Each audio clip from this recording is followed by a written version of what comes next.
Hello, fellow adventurers. Well, there I was, standing in the middle of a bustling African harbour on a hot and humid January morning. It was 8 o'clock, and there was a wonderful atmosphere in the air, with families boarding big ships, setting off on adventures to all types of exotic destinations. The sound of children's laughter and excitement filled the air, with ship horns interrupting the chatter every few minutes. You see, I found myself here because I had decided that after what had been a busy 2 months of travelling and exploring in Africa, it was maybe time to relax on board a ship that was headed to a beautiful island off the coast of Africa called Madagascar. The sound of "All aboard" was being heard from all corners of the harbour. It was absolute chaos, with people moving about all around me. I couldn't quite see where I was meant to be going. However, everyone seemed to be moving towards a ship with the name S.A. Agulhas written on the side. "Is this the boat to Madagascar?" I asked the elderly man next to me. Yes, he said. "Oh, well, righty-o, off we go," I thought to myself, and with a spring in my step, I boarded the ship. Looking back now, I should have realized from the old man's heavy French accent that he was most likely not English and probably had no clue what I was asking. As the ship left the harbour, everyone started to slowly move in different directions. I began to look around. Something just wasn't right, and my heart sank. Where are the friendly kids from the dock? Why is everyone wearing the same clothes? What is that massive piece of machinery hanging over my head? Oh dear, could I be on the wrong ship? I decided that before I start to panic, I should speak to someone and find out where the ship is headed. I approached a young lady by the name of Alexa, who seemed like she knew what was happening. "Excuse me, miss, is this the ship headed to the island holiday in Madagascar?" Now, I'm not sure if she was more startled by my question or the fact that there was a bear standing right before her very eyes. "Oh, dearie me, no, Mr. Bear. This is a research ship off to Antarctica."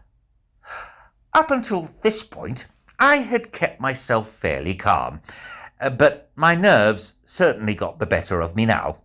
I started running around in a flat panic, with my short bare arms waving frantically about me as though to signal for someone to save me.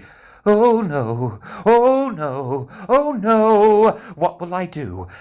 Alexa's eyes grew bigger and bigger as she watched this all unfold. Mr. Bear, let's calm down and maybe just breathe. You're going to scare the other passengers." She sat me down and taught me the most wonderful exercise to calm my nerves. I would love you to practice with me.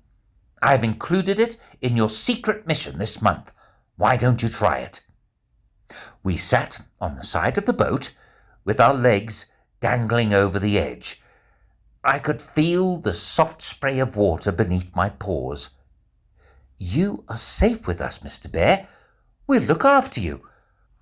Everyone here is exploring and learning about our planet, space, sea animals, and even our weather. You'll learn a great deal on this trip to Antarctica." "Ooh, Antarctica. Now that does sound exotic. Is it warm there, Alexa?" She giggled. "Ooh, Mr. Bear, it's the coldest and windiest location on the entire planet. It's at the very bottom of the world map, and it's a continent covered in snow." Right then and there, I realized that this was not going to be the beach holiday I planned, but maybe that was okay.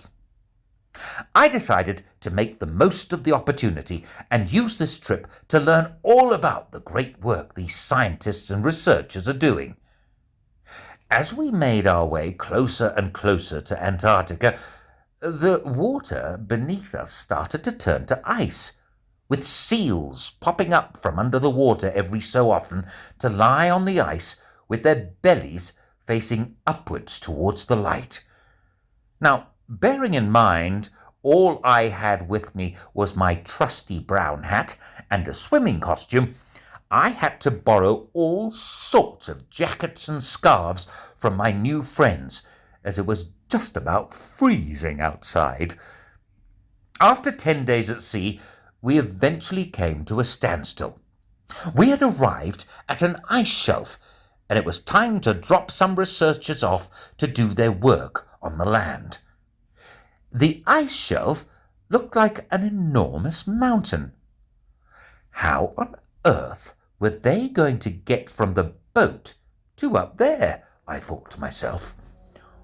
All of a sudden, I saw 6 of my friends being lifted into the air on what looked like a massive donut attached to a crane. My bare toes tingled with fear as I saw the machine pulling them up higher and higher. "Ooh, I'm so glad I don't have to be lifted into the sky," I said to Alexa in absolute relief. The very next moment, there was a helicopter landing right in front of my eyes at the front of our ship. That's peculiar, I thought. "Mr. Bear, it's our turn. The helicopter is here." Pardon me, Alexa? Me?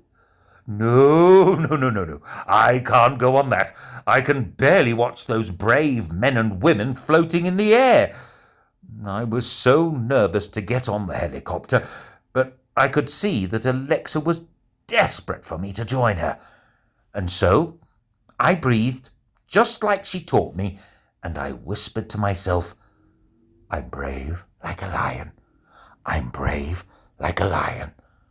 I mustered all the courage I could find, stepped into the helicopter, sat down, squeezed my eyes shut, and just gulped down all my fears. Mr. Pilot, would you mind closing the doors, please?" He smiled. "What doors?" We started drifting up slowly, with the helicopter swaying ever so slightly in the wind, and the sound of the chopper blades blasting above me. Alexa grabbed my hand and shouted, "Just hold tight, Mr. Bear, and take it all in." We were dropped off close to a research station. The building was bright red and standing on stilts to keep it above the thick layer of snow. As I stepped off the helicopter and took my first steps onto Antarctica, I was welcomed by a gust of wind so strong that I fell right off my feet. I had to turn my back towards the wind and walk backwards for a fair amount of time to prevent any chance of me falling over again. It turns out that the reason Alexa asked me to join her in the helicopter was because she wanted to include me in her research team. She still hadn't told me what she was doing here, and the suspense was killing me. That afternoon, we set off on a new adventure. We jumped onto a snowmobile. Have you ever seen one? Well, imagine a motorbike, but in the snow. Alexa was the pilot this time. I was terrified, but I'd been on a helicopter, so what could be scarier? I swung my shaky bare arms around her body and held on with all my might. I even had to wear massive snow goggles to keep the snow out of my eyes. When the snowmobile eventually came to a stop, Alexa whispered ever so quietly, with a strained voice, "Mr. Bear, You can let go now. You're safe. I think I almost squeezed all the air out of her. I was so nervous. Alexa was now grinning from ear to ear. And so we have made it, Mr. Bear. Now the real fun begins. I was very confused. We were in the middle of nowhere, surrounded by what looked like a large group of birds. These are the beautiful emperor penguins, Mr. Bear. She was so excited to introduce me. These are the largest type of penguins and can only be found in Antarctica. They feed on different types of fish. They cannot fly, even though they are a bird. They're mighty good swimmers, and they are known as the deepest diving bird that can stay underwater for up to 20 minutes. It was astonishing. And, well, this is wonderful, I thought. But did she just come on a 10-day boat trip just to say hello to these birds? No. I soon came to learn that Alexa is in charge of a research team focusing on the protection of these special birds. I was given the very important role of helping Alexa tag some of the penguins. Now, at first, I felt sorry for these little guys, and Alexa could sense my concern. Mr. Bear, we put these small devices on the penguins so that we can track their movements.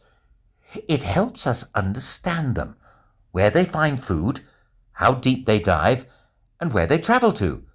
The more we know about them and their behavior, the better we can protect them.